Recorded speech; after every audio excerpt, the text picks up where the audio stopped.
Salut, bienvenue sur la page Le Conseiller Bébé Alex. Aujourd'hui, nous parlerons d'un sujet très important aussi pour beaucoup, qui est la démonstration de conjoint de fait. Comment démontrer que vous êtes en relation de conjoint de fait? Je vais citer quelques éléments importants, mais tous les documents qui peuvent vous servir à démontrer que vous êtes en relation de conjoint de fait sont les bienvenus dans votre procédure. Le premier élément que je peux citer ici, c'est d'abord d'avoir, si vous avez des enfants ou un enfant, l'acte de naissance de l'enfant fait déjà foi aussi que vous êtes ensemble. Donc, sur l'acte de naissance, il y a vos deux noms. Maintenant, il y a aussi de démontrer peut-être que vous avez vécu 12 mois ensemble sous le même toit, tel que vous avez les factures communes ensemble. Oui, d'autres vont dire que c'est difficile, surtout dans certains pays, comme en Afrique, de justifier que par les factures, puisque deux fois celui qui gère les factures est celui qui est le principal pourvoyeur de fonds dans la maison. Soit c'est l'homme, soit c'est la femme. Et des fois, c'est la personne là qui supporte toutes les choses, en fait, qui paye les factures parce que c'est son nom qui est reconnu de l'autre côté. Puisqu'il n'y a pas un papier qu'on signe comme l'acte de mariage pour dire qu'on est ensemble. Mais il y a aussi parfois aussi les possibilités d'avoir un papier qui prouve que vous êtes ensemble, tel que s'il y a eu aussi une union traditionnelle, telle que peut-être lors de la célébration d'une dot, on vous a signé un papier attestant qu'effectivement vous êtes marié traditionnellement. C'est aussi un papier qui fait foi dans votre dossier. Il y a aussi le fait que si, par exemple, vous n'avez pas vécu ensemble pendant 12 mois, vous devez justifier cela, du pourquoi vous n'avez pas vécu. Si c'est pour des raisons professionnelles ou des raisons peut-être liées à la distance géographique et tout. Par exemple, du genre, votre conjoint ou votre conjointe, l'un ou l'autre peut être affecté dans un autre endroit, ou bien peut vivre dans un autre pays ou dans une autre région que l'endroit où l'autre est.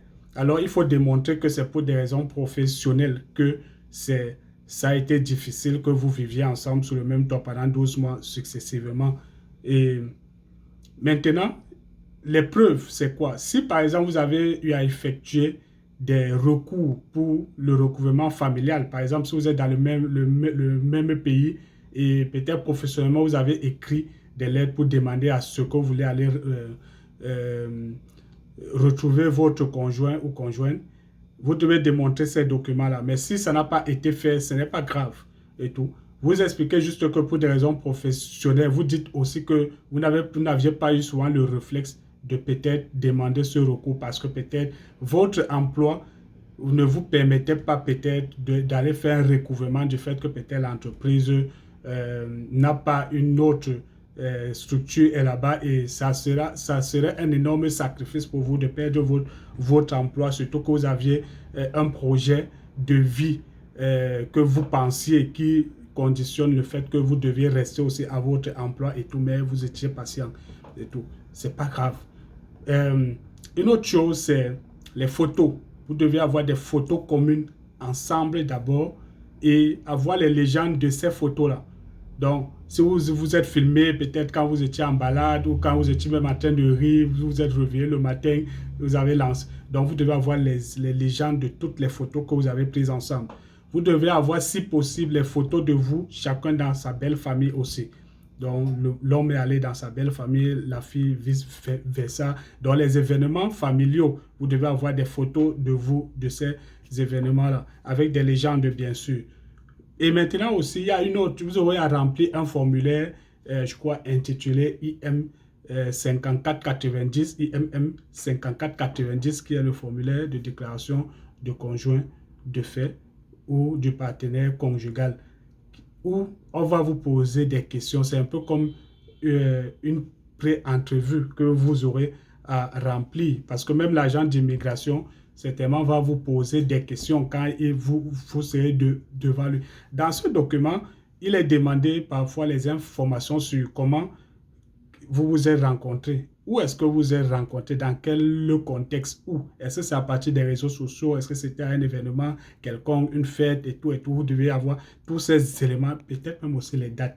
Bon, si vous n'avez pas les dates nettes, vous pouvez au moins savoir des dates approximatives. Parce que si vous êtes rencontrés peut-être, disons, en 2018, vous ne vous rappelez plus du jour même, c'est-à-dire peut-être c'était le 18 septembre 2018, vous ne vous rappelez plus. Mais vous devez quand même vous rappeler de la date et dire les circonstances. Si c'est quelqu'un qui vous a mis ensemble, ou bien vous avez demandé à un ami ou une amie de vous trouver quelqu'un et tout, donc vous allez devoir raconter ça et d'être cohérent. Parce que si vous êtes ensemble, si vous faites votre procédure, il peut arriver qu'on vous demande séparément la même question et vous devez avoir les mêmes réponses. Sinon, on peut disqualifier votre dossier. Donc, rappelez-vous très bien des événements qui ont contribué à votre rencontre et tout.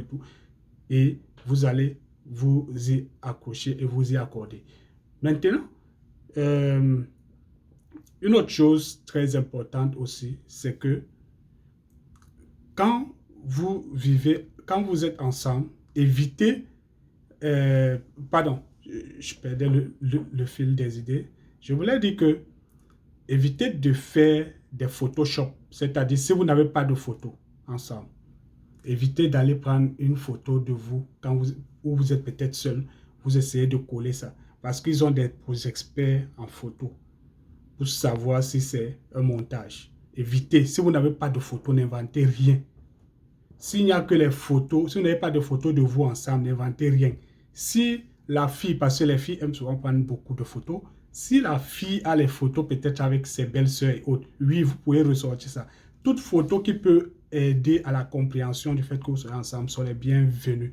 Mais ne faites aucune photo montage ou que vous avez collé. Évitez ça parce que ça peut vous disqualifier. Si vous n'en avez pas, vous allez justifier que on n'avait pas souvent le reflet, ça parce qu'on était toujours ensemble et on ne pensait pas un jour se séparer et tout. Donc, tout est bon pour justifier, mais évitez de faire des montages et d'inventer des choses que vous ne pouvez pas justifier. Ça, j'insiste dessus. Donc, il y a beaucoup d'autres éléments, certainement d'autres contribueront avec des éléments que j'aurais oubliés. Mais voilà un peu l'essentiel de ce qu'on peut dire au niveau de la démonstration du fait que vous vivez ensemble ou bien que vous êtes conjoint de fait. C'est un peu ça. Donc, on reviendra pour une autre édition.